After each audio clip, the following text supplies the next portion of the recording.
First step in solving any problem is recognizing there is one. America is not the greatest country in the world anymore. The Newsroom. This is Mike Sweeney from Saber Coaching with an edge moment. I thought it was a movie, but it's TV. And I'm not going to give too much context. I just love the scene. And I think these days, especially with our political strife and divides, it makes you think. So let's get it. Let's move on to the next question. Go ahead. Hi, my name is Jenny. I'm a sophomore, and this is for all three of you. Can you say in one sentence or less what... you know what I mean. Can you say why America is the greatest country in the world? Okay, so for context, I think he's running for office. Two candidates. He was a newsman. Jeff Daniels. You'll see how they answer. Diversity and opportunity. Lewis? Freedom and freedom. So let's keep it that way. Well, the New York Jets. No, I'm going to hold you to an answer on that. What makes America the greatest country in the world? Well, Lewis and Sharon said it. Diversity and opportunity and freedom and freedom.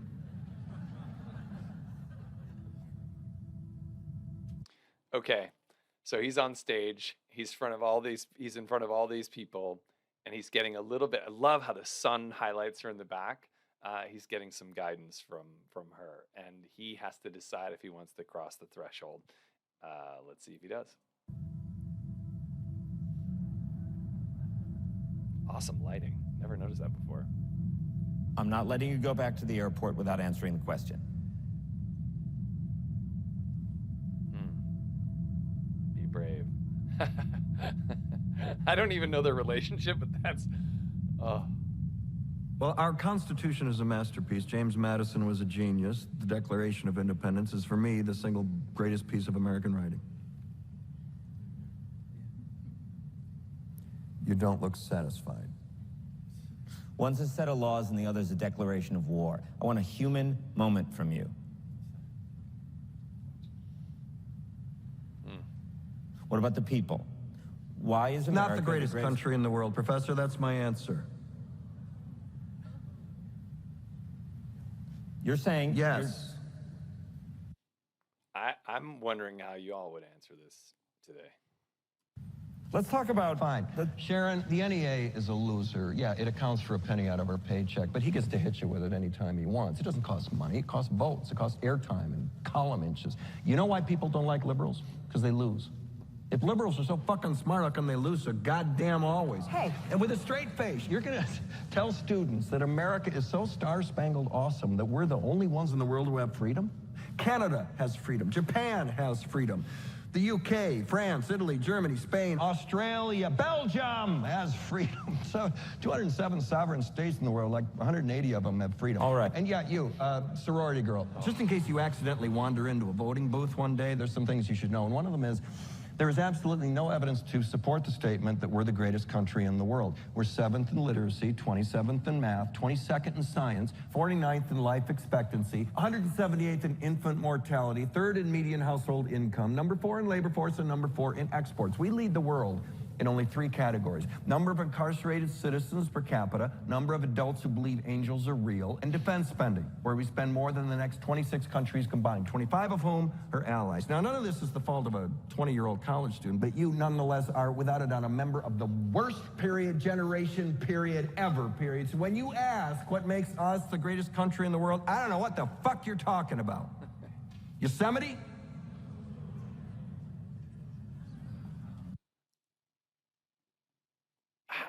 I don't know if those stats are still relevant, but I think the 3 that we lead the world in or those 3 are.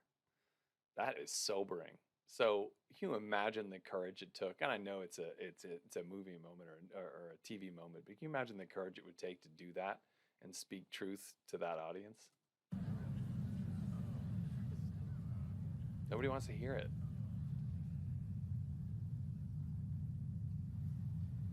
Sure used to be. We stood up for what was right. We fought for moral reasons. We passed laws, struck down laws for moral reasons. We waged wars on poverty, not poor people. We sacrificed, we cared about our neighbors, we put our money where our mouths were, and we never beat our chest. We built great big things, made ungodly technological advances, explored the universe, cured diseases, and we cultivated the world's greatest artists and the world's greatest economy. We reached for the stars, acted like men. We aspired to intelligence. We didn't belittle it. It didn't make us feel inferior. We didn't identify ourselves by who we voted for in the last election, and we didn't scare so easy. And that resonates. The scare part. We were able to be all these things and do all these things because we were informed by great men, men who were revered. I'd say and women.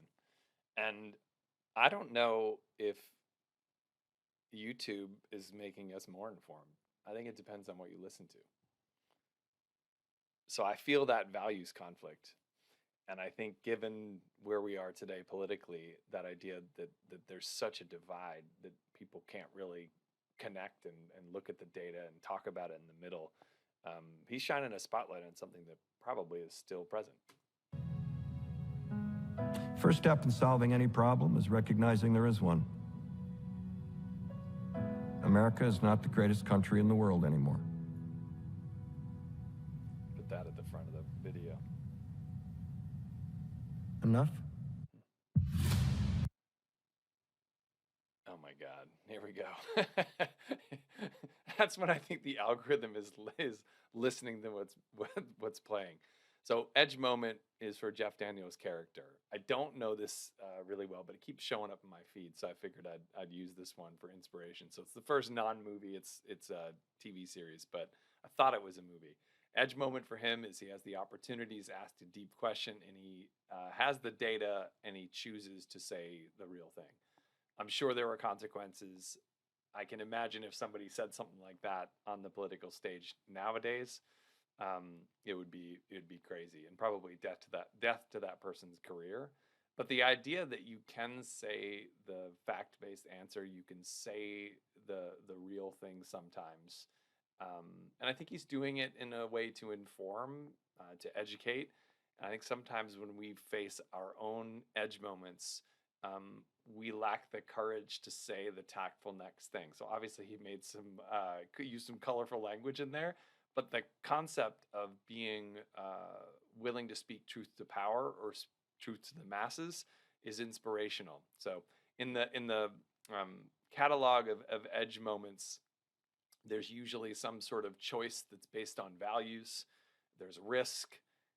And there's a stepping across the threshold where there's no coming back. Once those videos started taking pictures of him or taking footage of him, there's no going back. That's going to be viral. So I hope you like this one.